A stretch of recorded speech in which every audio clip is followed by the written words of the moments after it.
네, 강의를 속개하도록 하겠습니다.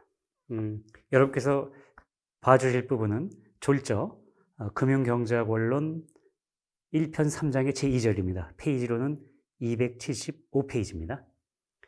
거기 보게 되면 제2절 현금 통화 비율 등에 관한 전제, 이렇게 제목이 붙여져 있습니다. 이 부분에 대한 설명을 올리도록 하겠습니다. 자, 우선 책을 먼저 읽어드리겠습니다. 현금 통화 소요 총액, 화폐성 예금 소요 총액, 저축성 예금 소요 총액 및 채권 소요 총액 각각이 유동 자산 총액 중에서 차지하는 비율을 그 순서대로 현금 통화 비율, currency ratio, C, 화폐성 예금 비율, monetary deposit ratio, D, 저축성 예금 비율, savings deposit ratio, T 및 채권 비율, bond ratio, B라고 지칭 및 표시하기를 하겠다. 네. 무슨 말씀이냐면 바로 이런 겁니다. 자, 현금 통화 비율.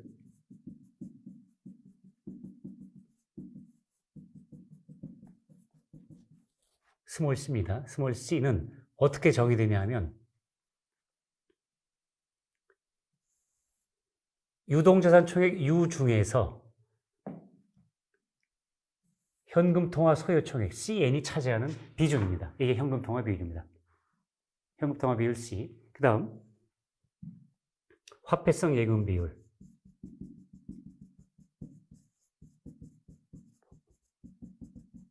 비율 스몰 D로 쓰겠습니다. 스몰 D는 이거는 뭐냐면 유동자산 총액 중에서 화폐성 예금 소요 총액 DN이 차지하는 비중입니다.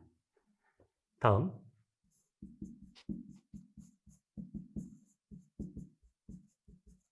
저축성 예금 비율 T는 스몰 T죠. T는 유동자산 총액 중에서 저축성 예금 소유 총액 T, 좀 키가 작아졌죠? 예. T가 차지하는 그 비중이고요. 마지막으로 채권 비율 스몰 B는 유동자산 총액 중에서 채권 소유 총액 BN이 차지하는 비율을 이렇게 이야기하는 겁니다. 그래서 자, 현금 통화 비율 각 비율들을 이렇게 규정하게 되면 이제 우리는 어떻게 쓸 수 있냐면 이런 관계식이 성립합니다. 현금 통화 소요 통액 CN은 C 곱하기 U. 그 다음에 너무 당연하죠. DN은 D 곱하기 U. TN은 T 곱하기 U. 다음 B에는 B 곱하기 U. 네, 이런 식이 성립합니다. 이 식이 성립하는 거죠. 네. 그러니까 앞으로 여러분들이 이 식을 잘 기억해 두셔야 됩니다. 이 식을.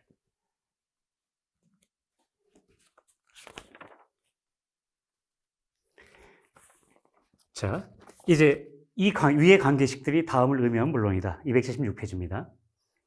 임의의 시점에 있어서 비예금 민가는 유동자산 총액 중에서 C율만큼은 현금 통화 형태로, 그리고 D율만큼은 화폐성 예금의 형태로, 그리고 T율만큼은 저축성 예금의 형태로, 그 다음에 B율만큼은 채권의 형태로 각각 보유하고 있고자 한다라는 것을 이 식이 이야기해 주는 겁니다. 자, 그 다음에 이제 우리가 알 수 있는 것은요. 이거 잘 보시고요.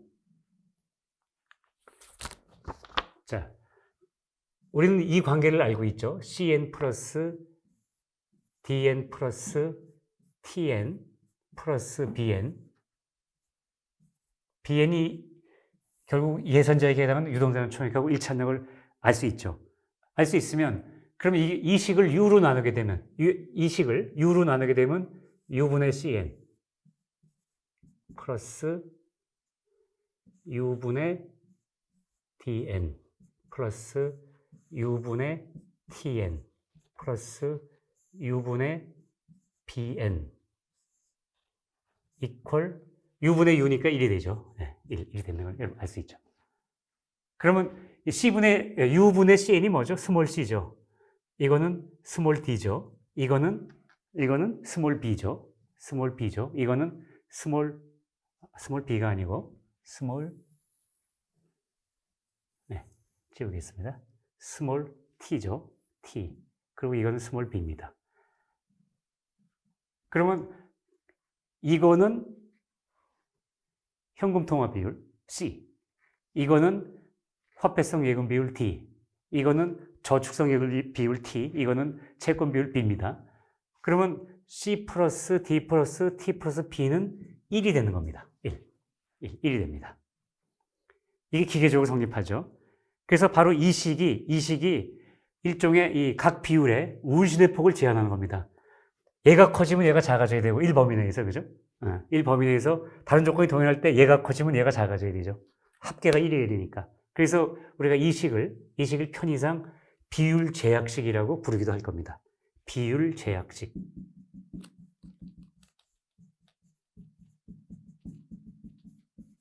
비율 제약식으로 부르기도 할 겁니다. 네. 자, 이미 언급한 바와 같이 각 비율은 비예금 민간의 선호를 반영하여 형성됩니다. 예를 들어 저축성 예금 이자율을 포함한 여타의 변수들은 그대로인데 채권 유통 수익률이 비예금 민간 외부에서 발생한 어떤 요인에 의해 홀로 상승한 경우를 가상해 보자. 이 경우 비예금 민간의 입장에서 볼 때 저축성 예금의 매력도는 상대적으로 떨어지고 채권의 그것은 상대적으로 올라갈 것이다. 그렇다면 현금 통화 비율이나 화폐성 예금 비율은 어떨지 몰라도 이런 경우에는 저축성 예금 비율은 하락하고, 그러니까 저축성 예금의 매력도가 떨어졌습니다. 얘는 하락하고, 얘가 하락하면 이건 그대로 있고 얘가 하락했으니까 비율 제약식에서 모든 합계가 1이 되니까 그럼 어떻게 되는 거죠? 채권 비율 B는 상승하게 될 것입니다. 그죠? 예. 물론 비율 제약식을 충족시키는 범위 내에서 말이다. 자, 각 비율에 영향을 미치는 변수로는 어떠한 것들이 있는지에 관한 자세한 논의는 지금은 생략하고 나중에 제2편 제4장으로 미루기로 할 것입니다. 자, 여러분께서는 이제 278페이지를 봐주시기 바랍니다. 제3항. 지금까지 전제와 지금 이 논의를 1절에서 전제한 것 같고 이번 논의를 결합을 해보십시오. 그러면 어떤 상황이 되는지요. 자, 잘 기억해 두세요. 자, 우리가 처음에 제가 아주 강조했던 전제 있었죠. 뭐 케인즈의 유효수 이론에서 한계 소비 성향 1보다 작다라는 전제의 비중면에서 오피스할지도 모를 저의 전제. 뭐죠? 이겁니다. 자, C와 CN은 일치하죠.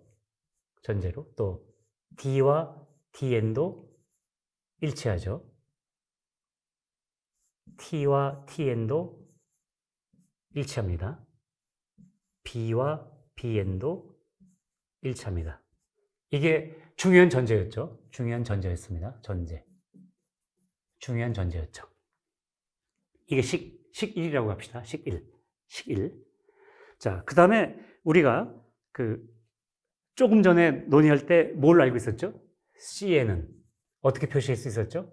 스몰 c, 현금 통화 비율 곱하기 CU. 그 다음에 D에는 스몰 d 곱하기 U. T에는 저축성 예금 비율 스몰 t 곱하기 또 U. B에는 스몰 b 곱하기 U. 우리가 또 이걸, 자, 앞에서는 이 전제를 우리가 세웠고, 그 다음에 이번에는 이렇게 표현될 수 있다는 것을 알게 됐습니다. 자, 그러면 이게 성립하고 또 이게 성립하기 때문에 이제 우리는 이제 뭘 할 수 있습니까? 각 자산 총액과 각 자산 C와 이 사이에는 이제 이런 관계가 성립합니다. 바로 자, C는 CN이고 C는 CU니까 결국은 C는 이렇게 표현할 수 있는 거죠. 결국은 C는 CU로 표현할 수 있습니다. C는. 그 다음 D는 DN이고 D는 DU니까 결국은 D는 DU가 되고요. 또 T는 TN이고 T는 TU니까요. T는 TU가 됩니다. 그 다음에 이렇게 되니까 B는 B 곱하기 U가 됩니다. 네, 이렇게 표현될 수 있습니다.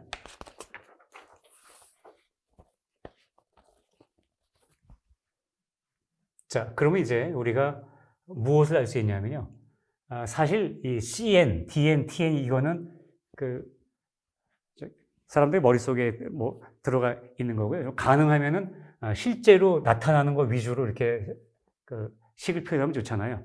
지금 그래서 결국은 실제로 보유하고 있는 C, D, T, B 실제로 나타나는 이 변수들과 또 실제로 나타나는 이 U 사이의 관계를 이렇게 간단하게 표현할 수 있는 겁니다. 간단하게. C는 CU. 그러니까 여러분이 이 식도 꼭 외워두셔야 합니다. 외워두셔야 합니다. 기억하셔야 됩니다. C equal CU, D equal DU, T equal TU, B equal BU. 자, 이제 그러면은 다음은 280페이지로 가서 목표 지급 준비율에 관해서 말씀을 드리도록 하겠습니다. 목표 지급 준비율. 목표 지급 준비율. 잘 기억해 두시고요. 이거 잘 기억해 두십시오. 제가 좀 비켜드려야 되나요? 네, 이거 잘 기억해 주십시오.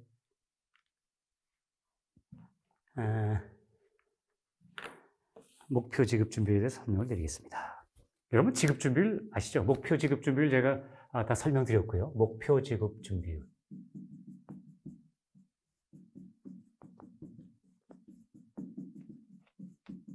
자, 목표 지급 준비율도 이제 두 가지로 생각할 수 있습니다. 하나는 화폐성 예금에 대한 목표 지급 준비율. 화폐성 예금. 이전 가능 요구불 예금이죠. 요 편의상 줄여서 그냥 요구불 예금. 화폐성 예금에 대한 목표 지급 준비율, 목표 지급 준비율이 있고요. 이걸 편의상 Q, 스몰 Q하고 하첨자를 디맨드 디포지트에 해당하는 D, 라지 D로 표시하기로 하겠습니다. 그 다음에 저축성 예금에 대한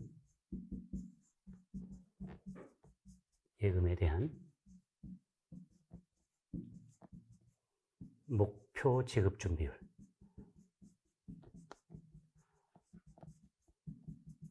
준비율을 스몰 q에다가 이걸 t로 타임 디퍼시트 t자를 써서 라지 t 이렇게 하첨자로 라지 t를 붙이도록 하겠습니다. 여러분 이 목표 지급 준비에 대해서는 제가 이미 설명드렸죠. 예금기관이 그 법령상 또는 경영상의 필요에 의해 자기가 받아놓은 예금 중에서 몇 프로를 지급준비금으로 보유하고 싶어 할 것인지에 관한 비율입니다. 목표 타겟으로 하는 그런 지급준비율이죠. 그럼 일반적으로 지금 우리나라 같은 경우는 현재 이 요구불 예금에 대한 의무 지급준비율, 목표 지급준비율 중에 일부죠. 의무 지급준비율이 한 7% 정도 되죠. 그러니까 그 은행이 예금을 100을 받아놓으면 그 중에 7%에 해당하는 7원만큼은 지급준비금으로 의무적으로 보여야 됩니다. 거기에 이제 예를 들어서 1% 정도를 더, 1%포인트 정도를 더 경영상 필요에 따라 보유하겠다고 하게 되면은 화폐성 예금에 대한 목표 지급준비율은 그거에는 7 플러스 1 이퀄 8이 되는 겁니다. 8%가 되는 겁니다. 또 저축성 예금에 대해서는 현재 의무 지급준비율이 아마 2%일 겁니다. 2%니까 거기에 경영상의 필요에 따라서 또 조금 더 한 0.5% 정도를 더 보유하고 싶어 한다 그러면 그런 경우에는 저축성 예금에 대한 목표 지급 준비율이 2 플러스 0.5에서 2.5%가 되는 겁니다. 이건 어렵지 않죠? 그럼 일반적으로 이제 어떤 관계가 성립하냐면요. 이 지급 준비율들은 당연히 1보다 작아야죠. 그죠? 예. 보통 어떤 그 관계가 성립하냐면 1보다 아주 확실히 작아야 됩니다. 은행이 영업하려면은 예금 받아놓은 다음에 그거 갖고 그대로 다 지급 준비율을 보여오게 되면 은행이 수익 낼 게 없잖아요. 그러니까 반드시 목표 지급 준비율은 1보다는 아주 작아야 됩니다. 아주 작아야 돼. 그러면 보통은 QD가 화폐성 예금에 대해서 화폐성 예금이 이렇게 돼 있고, 그 다음에 또 상당히 작아야죠. 그 다음에 QT. 보통은 이런 관계가. 이건 이제 아주 작다 뭐 하는 이런 아주 차이가 크다는 뜻이죠. 그러니까 보통은 뭐 이런 정도가 됩니다. 보통은 이렇게. 지급 준비율은 0보다는 크죠. 왜냐하면 중앙은행에서 반드시 법령상으로 몇 프로 이상을 보유하도록 의무하고 있으니까요. 반드시 커야 됩니다. 예. 그러니까 예를 들어서 우리나라 같은 경우는 지금 우리나라 같은 경우는 이 QT는 2%보다 커야 됩니다. 그리고 QD는 7%보다 커야 되는 거죠. 네. 그런 의미입니다. 자, 이 목표 지급 준비율을 이제 알게 되면 우리가 또 뭘 알 수 있냐면요. 목표 지급 준비금 총액. 다시 말하면 지급 준비금 소요 총액이 얼만큼 나온지에 대해서 계산할 수 있습니다. 자, 계산해 보도록 합시다. 자, 예금기관 부문이 수입해 놓은, 거기 281페이지를 제가 먼저 읽어드리고 설명드리겠습니다. 예금기관 부문이 수입해 놓은 화폐성 예금의 총 잔액은, 약간의 이제 전제 가정은 있지만 그 가정은 생략하고 그냥 설명드리겠습니다. 예금기관 부문이 비예금기관을 상대로 이제 예금을 받아놓게 되면은, 그 예금 받아놓게 되면은 이렇게 됩니다. 그러니까 비예금 민간이 D만큼을 예금을 해놨습니다. 비예금 민간 보유 화폐성 예금 총액이죠. 화폐성 예금 총액.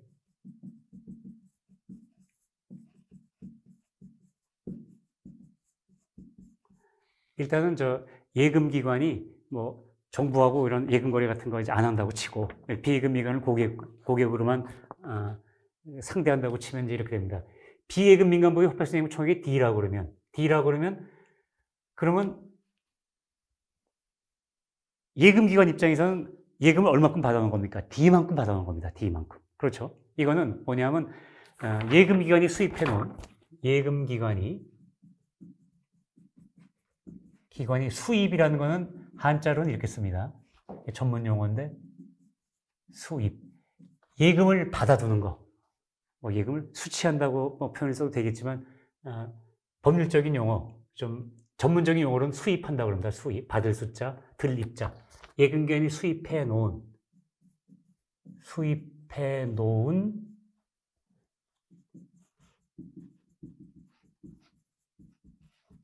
화폐성 예금의 총잔액도. 여러분이 비예금 민간에서 예금을 D만큼 가지고 있다는 얘기는, 제가 예금기관이라면 예금기관이 받아놓은 예금 잔액도 똑같이 D가 되는 거죠. 그죠? 예. D가 되는 겁니다. 같은 크기죠. 예. 그 다음, 이제 비예금 민간이 보유하는 저축성 예금 총액.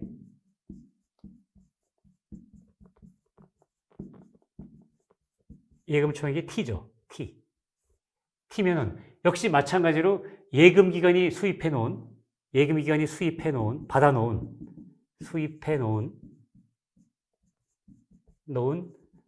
저축성 예금의 총 잔액도 당연히 T가 되는 거죠. 예, T가 됩니다. 자, 그럼 여기서 우리가 받아놓은 예금들의 총 잔액이 D와 T니까요. 그럼 여기에다가 우리가 목표 지급 준비율을 곱하게 되면 뭐가 나오죠? 예금기관이 보유하고 있고자 하는 법령상 및 경영상의 필요에 따라 보유하고 있고자 하는 지급준비금 총액이 나온 겁니다. 다시 말하면 지급준비금 소요 총액이 나온 겁니다. 그러면 자 여기다가 이 화폐성 예금에 대해서 목표 지급준비율은 QD라고 그랬죠. 그럼 QD 곱하기 D 또 저축성 예금에 대한 목표 지급준비율은 QT 그러니까 QT 곱하기 D 바로 이게 화폐성 예금에 대해서는 예금기관이 지급준비금에서 보여 있고자 하는 그 금액이 되는 거죠. 그러면 이거하고 이거를 합치게 되면 더하게 되면 이 두 가지를 더합니다. 얘하고 얘를 더한 게 다시 말하면 QD 플러스 QT 곱하기 D 바로 이것이 목표 지급준비금 총액입니다. 목표 지급준비금 총액 다시 말하면 지급준비금 소요 총액입니다. 바로 이것이 보이시나요? 제가 이쪽으로 가야 되겠죠? 예. 바로 이것이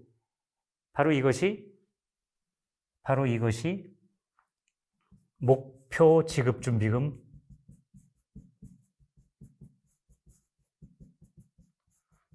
총액. 예. 목표 지급준비 같은 개념이 지급준비금 소요 총액이죠. 지급준비금 소요 총액. 우리가 지급준비금 소요 총액을 뭐로 표시하기로 했죠? RN입니다. RN. 이게 이 크기가 되는 겁니다. 네, 저 모형들이 이제 점점 지금까지 막 여러 산식들이 나왔지만 점점 단순해지고 있습니다. 네. 자, 이거 잘 기억해 두십시오. 다시 적어 드릴까요? 자, 우리는 뭘 알 수 있냐면, 자, 결국은 RN은 지급준비금 소요 총액은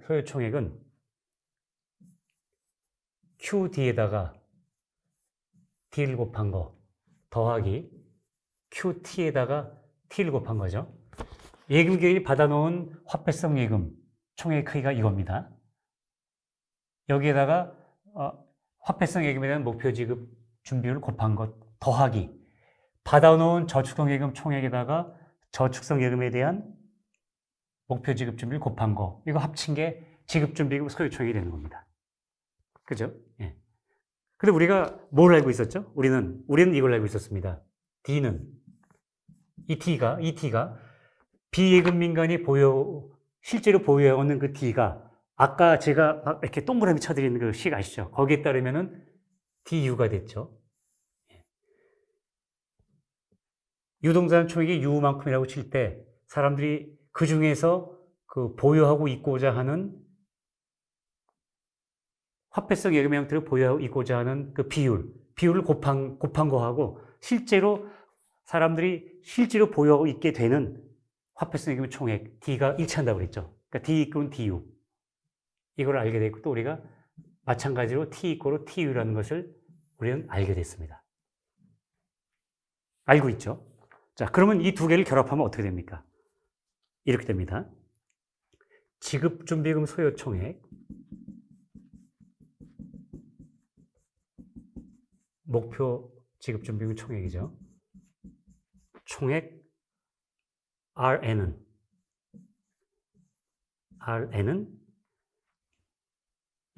여기 QD D 플러스 QT T인데요. 우리가 여기서 뭘 알고 있냐면 D가 이거라는 걸 알고 있죠. D가 이겁니다. D가 이거죠. D가 이거니까 QD에다가 D 자리에 뭐를 넣냐면 DU를 넣고요. 또 QT에다가 T가 이거라는 걸 알고 있죠. 우리가 T가 이거라는 걸 알고 있으니까 T 자리에다가 얘를 집어넣습니다. TU 이렇게 집어넣습니다. 이렇게 되죠. 그러면 이거를 다시 정리하면 U로 정리하면 결국 어떤 식이 나오냐면 괄호 열고 QD 곱하기 D 플러스 QT 곱하기 T 하고 곱하기 U가 나오는 겁니다. 이 식이 나오는 겁니다. 이 식. 지급준비금 소요총액이 유동자산 총액하고 관계해서 선형 비례 관계가 성립합니다. 유동자산 총액이 커지면 지급준비금 소요총액도 거기에 이 비율을 기울게 하는 만큼 이게 커지는 겁니다. 그죠? 그걸 알 수 있게 되는 거죠. 쉽게 말하면 수식으로 말씀드리면 이 가로축이 유동자산 총액이라고 치면은 우리가 금융기관들이 예금기관들이 보유하고 있고자 하는 지급준비금 총액 내지는 목표 지급준비금 총액이 이렇게 되는 겁니다. RM 이퀄로 이 앞에 계수 곱하기 U로 선형관계가 되는 겁니다. 유동자산 총액이 커질수록 목표 지급준비금 총액 내지는 지급준비금 소요 총액도 커지는 겁니다. 이 관계를 우리는 여기서 알 수 있게 됐습니다. 네. 자, 이제는 283페이지를 봐주시기 바랍니다.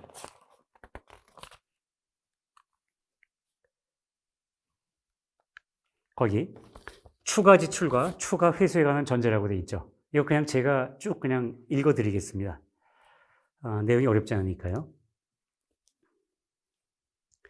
예금기관 부문이 비예금 민간을 상대로 신규 대출의 실행 등을 행할 때 통상적으로 그 지급은 제가 지난번에 말씀드린 것처럼 비예금 민간 보유 화폐성 예금을 증액시켜주는 방식으로 이루어진다. 물론 그 지급이 비예금 민간에게 현금을 직접 지급하는 방식으로 이루어진 경우도 아주 없지는 않을 것이다. 그 지급이 어느 방식으로 이루어지든 그것이 비예금 민간의 유동자산 총액 U를 직접 증가시킨 요인으로 작용하는 것만은 분명하다. 지난 시간에 이미 설명드린 겁니다. 예금기관들이 비예금 민간을 상대로 대출해주게 되면, 대출일 때 보통 어떻게 대출해주죠? 예금 계좌 끊으라고, 예금 계좌 개설하라고 해놓고 거기 예금을 넣어주잖아요. 그러니까 비예금 민간이 대출 받아가는 분 입장에서는 자기의 예금 잔액이 늘어나는 거죠. 그죠? 예컨대 화폐성 예금이 늘어나는 겁니다. 화폐성 예금이 늘어나는 거죠. 그러면은 이 비예금 민간 입장에서는, 저쪽 비예금 민간 입장에서는 화폐성 예금이 그만큼 늘어나니까 이 비예금 민간이 보유하고 있는 유동자산 총액 전체가 그 크기만큼 늘어나는 겁니다. 늘어납니다. 그러니까 예금기관 부문이 대출을 해주게 되면 예금을 늘려주든 안 그러면 현금 직접 주든 비예금 민간에서는 그 대출금 크기만큼, 신규 대출금 크기만큼 유동자산 총액이 증가하는 겁니다. 그죠? 네. 반면에 예금기관 부문이 비예금 민간을 상대로 기존 대출금의 회수 등을 통한 수취를 행할 때 그 수취는 비예금 민간 보유 화폐성 예금이나 현금이 감액되는 형태로 이루어진다. 감액되는 거죠. 거꾸로 되는 거죠. 그죠? 네, 거꾸로 이제 걷어들이는 거죠. 분명히 그 수치는 유동자산 총액 U를 직접 감소시킨 요인으로 작용한다. 그죠? 한편 예금기관 부문이 지급준비금 잉여분의 감축을 도모해서 추가 지출에 나서야 할 때 이를테면 그들은 비예금 민간을 상대로 기존 대출금은 조금 회수하고 신규 대출은 많이 실행할 겁니다. 그러니까 대출은 조금 회수하고 신규 대출을 많이 해주니까 어떻게 되죠? 저쪽에 비예금 민간 측에서는 유동자산 총액이 늘어나는 겁니다. 이런 경우에 늘어납니다. 반대로 예금기관 부문이 지급준비금이 부족해서 그 보충을 도모해서 추가 회수에 나서야 될 때는 더 많이 이제 회수를 하는 거죠. 더 많이 회수하게 되면은 그 비예금 민간의 유동자산 총액이 어떻게 되죠? 줄게 되는 겁니다. 네, 그렇게 됩니다. 그 다음에 지급준비금에 잉여도 없고 부족도 없다. 그럴 때는 현상을 유지하고 있으니까요. 그런 경우에는 비예금 민간의 유동자산 총액 U도 그대로 현상을 유지합니다. 크기가. 네, 그렇게 되는 겁니다. 네. 자, 그래서 저는 지금부터 이렇게 전제하기로 하겠습니다. 이게 합현실적인 전제입니다. 284페이지를 봐주시기 바랍니다. 자, 이 얘기입니다. 동그라미 1. 동그라미 1입니다.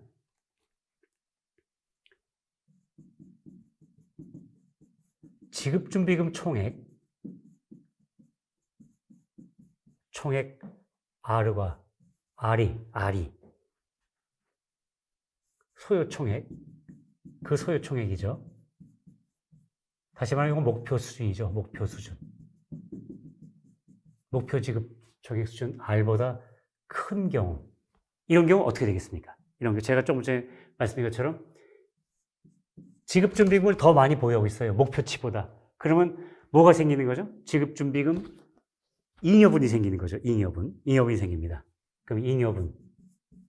지급준비금 잉여분이 있죠. 그러면 잉여분이 생기니까 잉여분의 감축을 도모해야 되겠죠? 잉여분의 감축을 도모하죠. 감축을 도모.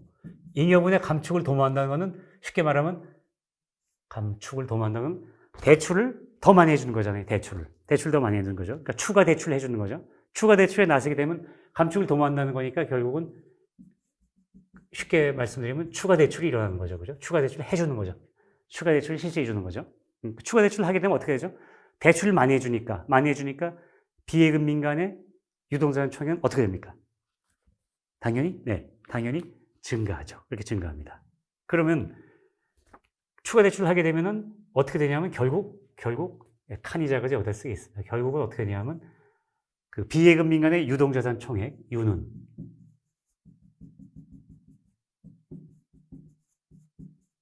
U가 어떻게 됩니까? U는 어떻게 돼요? 증가하죠. 증가합니다.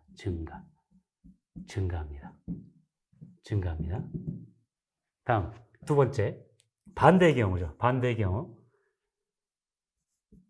지급준비금 총액 R이 그 소요 총액 한 번 더 쓰겠습니다. 목표 수준 RN보다 작을 경우에는 어떻게 합니까? 작을 경우에는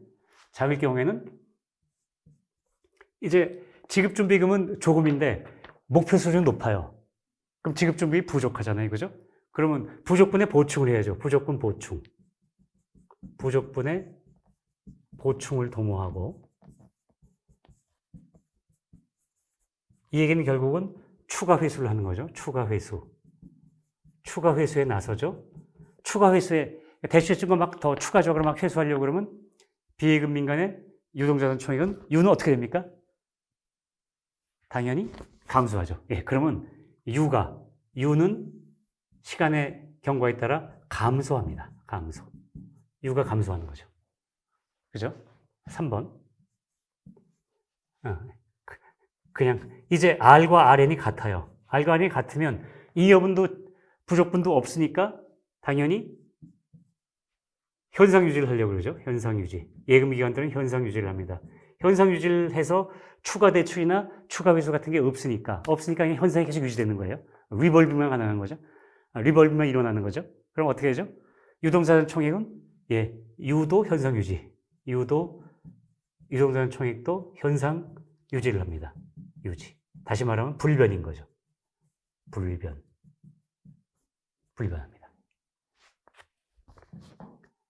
네. 그래서 앞으로 우리는 이렇게 전제할 겁니다. 이거는 합현실적인 전제입니다. 이것도 우리의 하나의 전제인데 합현실적인 전제입니다. 합현실적인 전제.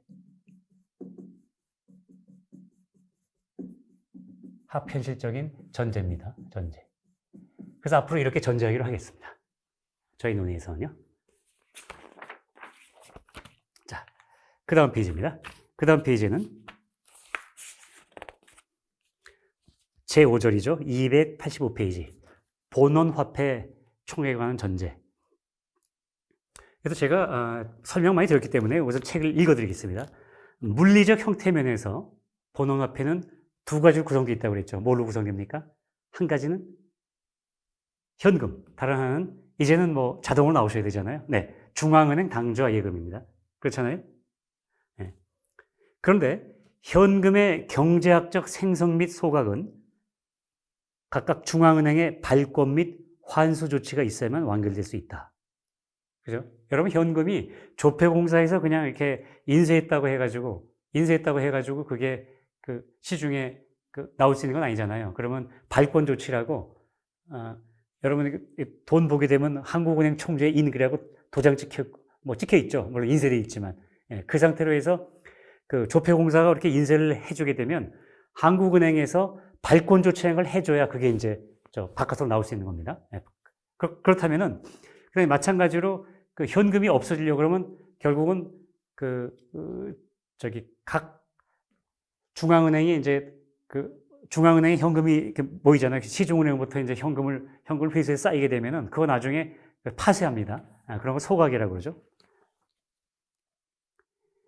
현금의 경제학적 생성 및 소각이라는 게 불태울 소자가 아니고요. 이거죠. 네, 소각. 소멸시킨다 할 때 소각. 그렇게 쓰죠. 소각입니다. 불태울 소자가 아니고, 네, 법률 용어입니다. 소각. 생성 및 소각은 중앙은행의 발권 및 환수 조치가 있어야만 완결될 수 있다. 그 다음에 중앙은행 당좌예금은 어떻습니까? 중앙은행 당좌예금의 경제학적 생성, 유통, 소각 역시 중앙은행이 중앙은행 당좌예금을 받아들여줘야 되거든요. 예금은행을 상대로 중앙은행 당좌예금을 받아줘야 되니까 수입해줘야 아까 말한 수입, 임포트 이런 게 아니고 레비뉴도 아니고 받을 숫자 이거죠. 네, 수입입니다. 수입해줘야지 중앙은행 당좌예금이 생기는 겁니다. 그 다음에 중앙은행 당좌예금의 유통은 뭐죠? 이쪽 은행의 중앙예금하고 저쪽 은행 중앙예금 사이에서 한국은행이 중앙은행이 이체를 시켜주면 유통이 되는 거죠. 네, 유통이 되는 겁니다. 그렇죠? 그 다음에 소각도 중앙은행 당좌예금의 소각은 뭐죠? 해지를 하면 되는 거죠. 예금 해지하면 중앙은행 당좌예금 해지하면 없어지니까 그렇게 해서 소각이 되는 겁니다. 제가 왜 이 말씀을 드리냐면요. 그 다음 문장에 이유가 나옵니다. 이 점은 중앙은행이 본원화폐 총액을 조절 및 관리할 수 있는 권능을 가지고 있다는 것을 말해준다. 맞죠? 그렇다면 비록 그 권능을 자의적으로 행사할 수는 없을지라도 중앙은행이 이 권능을 막 멋대로 자의적으로 행사할 수는 없을지라도 적어도 이론적으로는 주어진 상황에서 본원화폐 총액 H를 본원화폐 총액 다 개념 설명드린 겁니다. 본원화폐 총액 H를 중앙은행이 자신이 의도하는 어떤 수준으로 일정 기간 동안 계속 유지시킬 수 있는 겁니다. 이론적으로는. 예컨대 H0의 수준으로 일정 기간에 걸쳐서 유지시킬 수 있습니다. 이론적으로는요. 그래서 이제 지금부터 이렇게 합현실적인 가정 내지 전제를 하기로 하겠습니다. 어떻게 전제하냐면 이런 겁니다. 주어진 상황별로 본원화폐총액 H는 중앙은행이 의도하는 어떤 수준으로 해당 기간 동안 균일하게 유지된다. 결국 이 얘기입니다. 그래프를 그리면 가로축이 유동자산 총액입니다. 유동자산 총액입니다. 아까 유동자산 총액의 크기에 예컨대 현금통화 소유 총액이나 이런 것들은 다 이렇게 Y = AX의 관계에 있다고 그랬죠. 그 다음에 지급준비금 총액도 Y = AX의 관계에 이렇게 있습니다. 유동자산이 커지면 각 소유 총액도 커집니다. 그런데 본원화폐 총액만큼은 H만큼은 이를테면 이 수준이 H0라면 본원화폐 총액이죠. 본원화폐 총액의 크기를 세로축으로 하게 되면은 H = H0의 이 수준으로 중앙은행이 이 수준을 일정 기간 동안 유지시킬 수 있다는 겁니다. 따라서 유동자산 총액이 커지든 작아지든 일단 중앙은행은 이 수준을 유지시킬 수 있고 그래서 본원화폐 총액 H는 우리의 이론 모형에서 외생 변수가 됩니다. 외생 변수. 이 본원화폐 총액 H가 외생 변수가 됩니다. 외생 변수.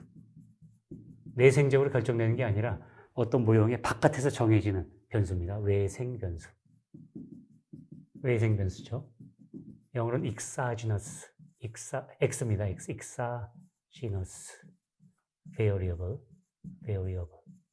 외생 변수가 되는 겁니다. 외생 변수.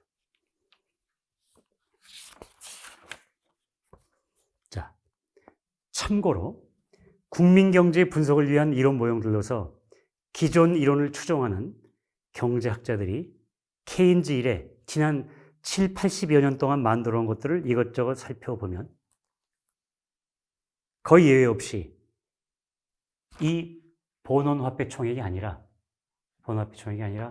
통화량이나 M1이나 총통화량 M2를 외생변수로 설정합니다. 외생변수로 이렇게 설정되어 있습니다. 통화량이나 총통화량이 내생변수로 설정되는 경우에도 형식적으로만 그럴 뿐 실질에 있어서는 그것이 외생변수나 다름이 없게 설정되어 있습니다. 여러분, 거시경제학 시간이나 혹은 화폐금융 시간에서 이런 모델 많이 봤죠? ISLM 분석 같은 거 할 때. 그러면 그분들은 어떡하죠? 여기서 이게 통화량입니다. 통화량의 총통화량. M1이나 M2죠. M1이나 M2. M1와 M2죠. 이렇게 돼 있고서 그 화폐 공급은 M 바다 이렇게 해갖고 얘를 외생변수로 만들어 놓고서 화폐 수요가 이렇게 되면은 이자율이 여기 이자율이죠. 이자율이 R 제로에서 결정되죠. 이런 식으로 설명합니다. 또 ISLM 분석에서 Y equal R 이렇게 놓고서 ISLM 이런 식으로 이렇게 분석하잖아요. 그럼 여기 LM 커브 만들면서 전제가 붙어 있죠.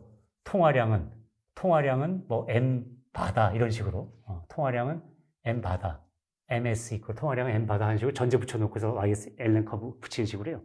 이런 식으로 지금 여러분들이 알고 계시는 그동안 배워오신 기존 경제학의 이론 모형에서는 실질적으로 이 통화량을 M1이나 M2를 얘를 외생변수로 이렇게 설정해 놓습니다. 처음에 시작할 때는 마치 본원 통화량 H를 외생변수로 설정하는 것처럼 이렇게 논의가 진행가다가요. 진짜 모형이 나오게 되면은 이렇게 통화량을 외생변수로 설정해 놓고 논의를 진행합니다. 맞죠? 여러분 다 그렇게 배우셨습니다.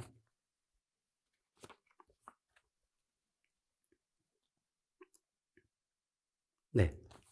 물론 이 M1은 여러분 저희 이론에서는 C 플러스 D죠. 그리고 M2는 C 플러스 D 플러스 T죠. 네. 그런데 기존 모형에서는 이것들을 외생변수로 지금 정해놓고 있는 겁니다. 자, 다시 읽겠습니다. 그러나 통화량이나 총통화량은 M1이나 M2는 외생변수로 취급될 성격의 변수가 아니다. 왜냐하면 그것은 중앙은행이 직접적으로 통제할 수 있는 본원화폐 총액과는 달리 중앙은행이 직접적으로 통제할 수 있는 본원화폐 총액 H와는 달리 중앙은행이 간접적으로만 통제할 수 있는 변수이기 때문이다. 나중에 논의 중에 보다 정확한 모습이 밝혀지겠지만 그것은 통화량이나 총통화량은 국민경제 시스템 안에서 중앙은행을 포함하는 수많은 경제 주체들 간의 상호작용에 의해 그 크기가 결정되는 변수다. 한마디로 내생변수. 통화량 자체가 내생변수예요. 내생변수. 본질적으로 내생변수로 봐야 됩니다. 내생변수. 안에서 형성되고 결정되는 내생변수입니다. 영어로는 endogenous variable. 통화량 본질적으로 내생변수입니다. 여기 말씀 이것처럼 한마디로 내생변수로 취급된 것이 일반적으로 타당한 변수인 것이다. 기존 경제학자들도 비록 정확하긴 아니지만 위의 사실을 나름대로는 알고 있을 겁니다.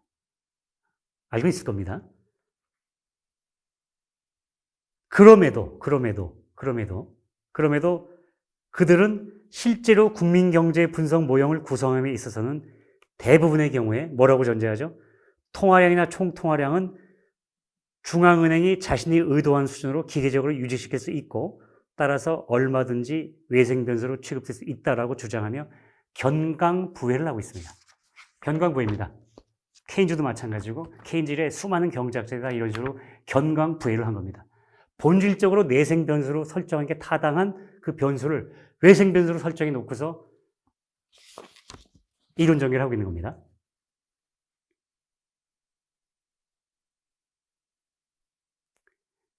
다음과 같은 중요한 사실은 몰각한 채로 말이다. 설사 그것이 중앙은행이 충분히 통제할 수 있는 것이라고 하더라도, 설사 통화량이나 총통화량이 중앙은행이 충분히 통제할 수 있는 것이라고 하더라도 그것을 외생변수로 취급한 모형은 어떻든 논리 정합성과 현실 적합성 모두를 결할 수밖에 없습니다. 나중에 여러분들이 이제 이 왜 그런지를 아시게 될 겁니다. 제가 거기 마지막으로 코멘트 하나 썼습니다. 그들이 그렇게 할 수밖에 없는 가장 중요한 이유는 아직 이 책이 나오지 않았기 때문이다. 저의 금융경제학 원론이 그리고 그 전에 나온 시장의 비밀이 아직 나오지 않았고요. 제가 이 글을 쓰고 있는 동안에는 또 나왔더라도 그분들이 아직 읽지를 않았기 때문입니다. 네. 여러분 한번 다시 한번 생각을 해보십시오. 네, 오늘 강의는 여기까지입니다. 다음 시간부터는 유동자산 공급 모형과 금융버블의 메커니즘의 본론으로 들어갈 예정입니다. 기대해 주시기 바랍니다. 오늘 정말 수고 많으셨습니다. 여러분 다음 시간에 뵙겠습니다. 고맙습니다.